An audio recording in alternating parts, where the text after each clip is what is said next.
When you play the Game of Thrones, you Subscribe and like. or you die. There is no middle ground. Alright, hello YouTube. Welcome back to the Grease Comedy YouTube channel. Today's video, we're going to be talking about Aurane Waters.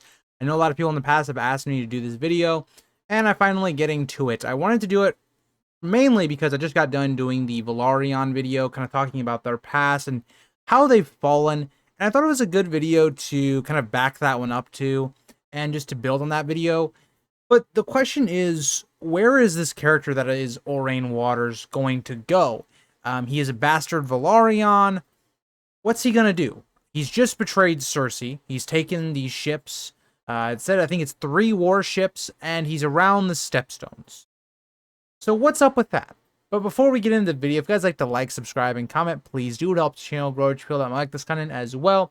And let's get into the video. So, I think there are about 5-ish possible options for what is going to happen with him in Winds of Winter. So the first option here is that he just takes the fleet and he's basically just using it for himself.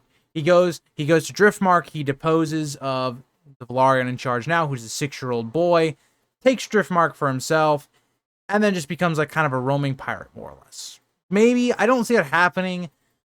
I just think there are other things that would play out a little bit better, but that is one scenario. A second scenario is he's just a pirate of the Stepstones, and he just kind of pillages around there until he eventually gets wiped out by either the Iron Fleet coming back with Dany, whether that's with the Red Wine Fleet, it could be Euron's fleet at the moment. Could be a number of things that where he just gets wiped out. Number 3, he actually stays loyal to Stannis. So, if you guys remember, the reason Aurane Waters ends up with Cersei is because at the Battle of Blackwater, he was fighting for Stannis. He gets captured, he bends the knee, and just says, screw Stannis, right? What if Aurane Waters actually stayed loyal to Stannis? So that he takes this fleet, he goes north, and heads there. Now, the question I would have here is, why did he sail south then when this fleet to the Stepstones? Now, there is this kind of this prophecy or type thing with like mermaids and all these things coming to Stannis' aid. But I don't think that really applies to the Velaryons. I think that more or less applies to the Manderly fleet more than it does the Velaryons. And I just think it makes a bit more sense. A character like Aurane Waters doesn't seem like the most loyal type or dutiful type. So I just don't see that one playing out. I know, by the way, Ashley, I know you wanted me to talk about this in the Velaryon video I did. I just don't think it's going to happen personally, but it is an interesting concept, and it'd be really cool if it did happen. I just don't see it happening, especially when you have a bunch of Targaryen, like either a person trying to be a Targaryen, saying they're a Targaryen, maybe they are a Targaryen and young Griff, and then you also have Dany. So, number 4 then is going to be, okay, Aurane Waters, a bastard himself, sees that the Golden Company's come over with this Aegon kid. Could Aurane Waters use this fleet and the manpower he does have, and maybe some riches from looting, right, with this fleet, to then go, okay, Aegon, I will support you if you name me a Velaryon and give me Driftmark.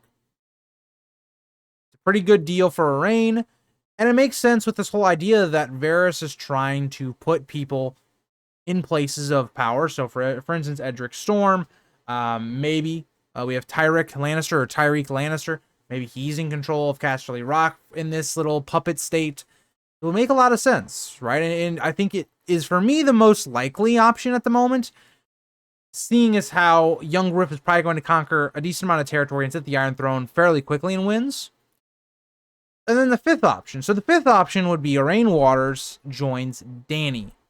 I think for me, either way you go with this, I think paralleling the Velaryons with the Targaryens and how they rise to power and how they're so close together, and that's what this whole Fire and Blood basically told us, makes the most sense. So I think Aurane Waters may go for Dany, maybe going, okay, if you marry me, I'll give you this fleet that I have. It's not a very big one. Maybe he increases his power as the time goes. Maybe he's a rival to Victarion in that regard. And maybe that's where he plays out. I don't think Aurane Waters will get Driftmark. I don't think he will be in charge of House Velaryon by the end of the story. but I do think he has the opportunity of maybe taking it over for a small amount of time. But that is kind of my very quick assumptions of where I think Aurane Waters is going to go.